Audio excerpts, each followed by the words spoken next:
see, I started my life as a trader, wanting, like if you came to my bedroom when I was 11 standard, when I started trading, I had all these material things I want to buy in my life, right? And what were they?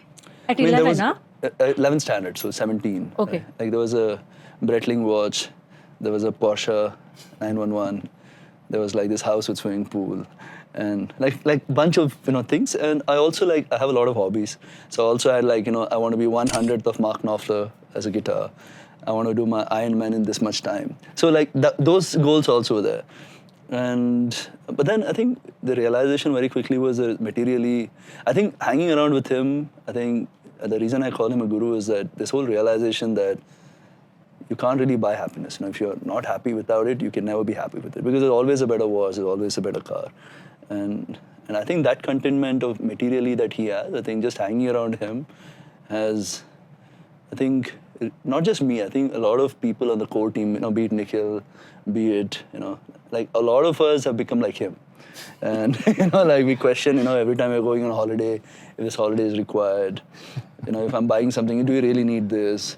And I wasn't like this, It's not like... Tell us a bit about the years that you remember, like 17-year-old, aspiring for all these things, and you come from a typical middle-class family. Right. What was it like to dream about some of these fancy things that middle-class Indians at that point of time kind of really didn't think very highly of? And what were the kind of challenges that you faced at that point of time?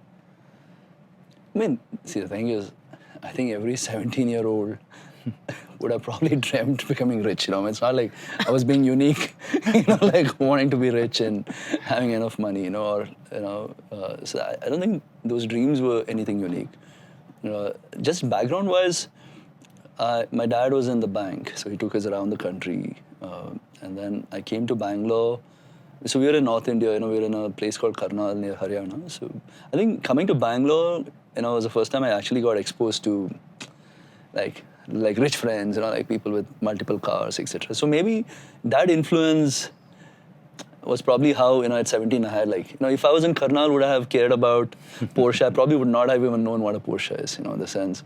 And there was no internet access, etc. Right? So what you're seeing is what you see in real life. And so I think I got hooked to trading because it felt like the easiest way to become rich, which is flawed, right? As in, there's something that I, keep telling everyone that, this whole wanting to get rich quickly is, a lot of people think it's easy to make money in the markets. It's just so easy to open a trading account. Nothing else is easy about it.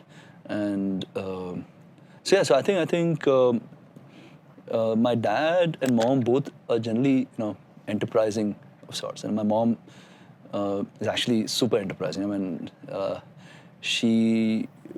through my childhood, she's been teaching Veena and vocal, Carnatic vocal.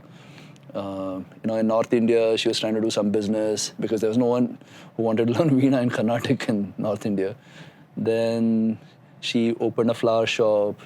So I used to take the flowers, go to Wipro, on every Monday and Wednesday mornings, and you see these flower arrangements, etc. In the offices, right? And then she used to make incense. So she's done. So I think genetically there was some business in the family, even though I come from this whole South Indian, like a Brahmin kind of a background. And my dad tried business, something in real estate, picked up the worst timing, because he decided to do it in the mid-90s and, kind of lost a bunch of money. But I think the best thing in my family has been that my mom and dad, both for me and Nikhil, just have supported in every stupidity that we have done. I think I set up very low benchmarks, so it became easier for Nikhil. So, when I decided to start trading, they gave me some money. When I decided to, because for trading you need capital, so I started doing multi-level marketing. I started working, back in the day in Bangalore, there was this, weekender, etc. Right? Where you could go work on the weekends, selling, like a store. We sell clothes, etc. So I've done all of that, and they were absolutely supportive, even though my, extended family was having mega concerns about, him not going and studying and doing all these random things in life. And I think eventually you're what you experience in your life. For stories like this, keep following us.